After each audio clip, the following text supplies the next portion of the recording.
कपड़े धोने वाली बहू। शादी के पहले से ही विभा को कपड़े धोने का बड़ा शौक था। कभी नल के नीचे तो कभी तालाब के पास। अरे मेरी नीली वाली लुंगी नहीं दिख रही है।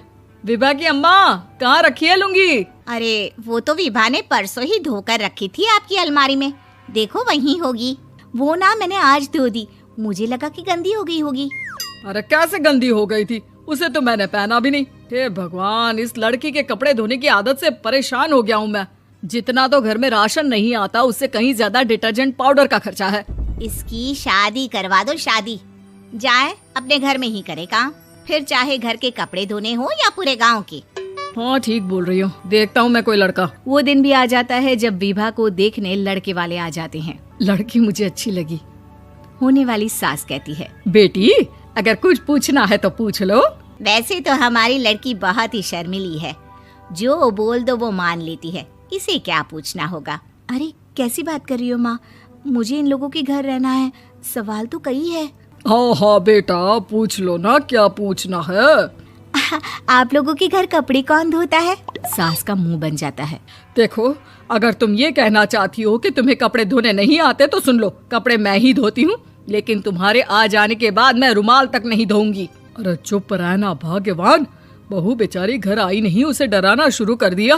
वो क्या है ना बिटिया, अभी तक तो ये कल्लू की माँ ही धोती थी, लेकिन अब तुम्हारे पापा तो दहेज में वॉशिंग मशीन देंगे ही। तभी विभा की माँ बोल पड़ती है, सवाल भी पूछा तो क्या। वैसे भाई साहब, मशीन की तो फिर भी कपड़े धोने की कैपेसिटी होती है। मतलब जो बिटिया दे रहे हैं ना विभा, इसे कपड़े धोने का बहुत शौक है। ये आप लोगों के क्या, आस पड़ोस गांव मोहल्ले सबके कपड़े धो दे और उफ तक ना करे। बाहर देखा नहीं आपने कितने कपड़े सूख रहे हैं? सब हमारी बिटिया ने ही तो धोए हैं। बस भी करो ना माँ, शर्म आ रही इतनी तारीफ सुनकर। और तो और एक दाग निकाल कर दिखाओ तो मान जाऊं। हाँ अच्छा, माफ करना बेटा, मैंने गलत समझा। हमें तो रिश्ता बहुत पसंद है। और ऐसे जुड़ जाता है रिश्ता कपड़े धोने का शौक रखने वाली विभा का। उसकी शादी हो जाती है कोयला फैक्ट्री में काम करने वाले कल्लू के साथ। शादी के बाद अचानक विभा चिल्लाती हुई सास के पास आती है। सासू माँ, अरे सासू माँ कहाँ है आप? ये तो धोखा है, धोखा दिया आप लोगों ने मुझे। इसे ससुर के चक्कर के बारे में पता चल गया। अरे तो उसमें तुझे क्यों धोखा मिला है? अरे नल में पानी नहीं आता, कपड़े कैसे कब धुलेंगे? अच्छा, तू पानी नहीं आ रहा उसकी बात कर रही है। तो आपने क्या सोचा? कुछ नहीं। अच्छा, तेरी माँ ने कहा था कि कपड़े धोने का शौक है तुझे, याद आया मुझे। शौक बोलकर कपड़े धोने वाले मेरे जुनून को कम ना आके सासू माँ, कपड़ा धोना मेरा गुरूर है। तभी पति भी वहाँ आ जाता है। अभी मैंने इसे सनी देओल की फिल्म दिखाई है, उसी के डायलॉग मार रही है माँ। अच्छा सुन, साफ साफ बता रही हूँ, पानी सुबह 4 से 6 और शाम को 10 से 12 आता है, समझी? विभा टाइमिंग सुनकर हैरान हो जाती है। ये क्या भूतों का मोहल्ला है? सुबह 4 बजे उठकर कौन कपड़े धोता है? 4 बजे टंकी में पानी जाता है, फिर सारा दिन धोना ना, किसने मना किया? अरे कैसी बात कर रही हैं? 200 लीटर की टंकी में कितने कपड़े धो लूंगी मैं? सुबह ही उठ जाऊंगी मैं। अब क्या था, विभा सुबह 4 से लेकर रात के 12 बजे तक कपड़े ही धोती रहती। एक रोज सास पड़ोस से निकलकर कहीं जा रही होती है कि साथ वाली कहती है, हाँ कल्लू की माँ, जरा ये बताओ कि 2 साड़ी है, 2 ब्लाउज और एक पेटीकोट और एक नाड़े वाला लंबा कच्छा। हाँ तो? अरे तो क्या, कितना लोगी धुलाई ये बताओ। धोबन दिख रहे हैं हम क्या?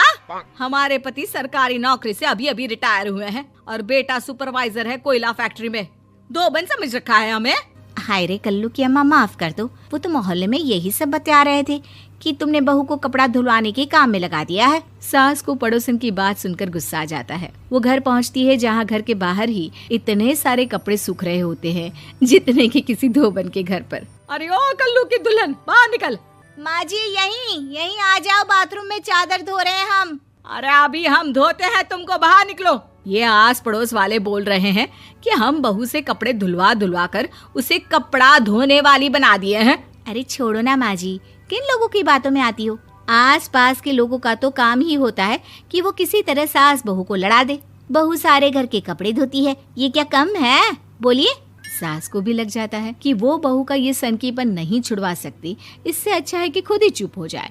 एक रोज सास और बहू मंदिर जाते हैं, जहाँ सास की साड़ी वहाँ खड़ी भीख मांगने वाली से मिलती है। माँ जी क्या बात है, आपकी साड़ी उस भिखारन से कितनी मिल रही है ना? हाँ हाँ, देखो तो दोनों की साड़ी मिल रही है। क्या बात है कल्लू की अम्मा, तुम खुद को तो अफसर की बीवी बताती हो और ऐसी सिंपल सी प्लेन साड़ी पहनकर घूमती हो। सिंपल और प्लेन नहीं है ये साड़ी। तो क्या सोने के धागे से फूल बने हैं?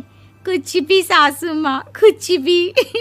हाँ, बने थे इस साड़ी में सोने के धागे से फूल।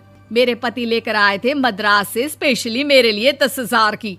ताहे भाई साहब इस भिखारन के लिए भी सेम टू सेम साड़ी लेकर आए होंगे 10,000 की।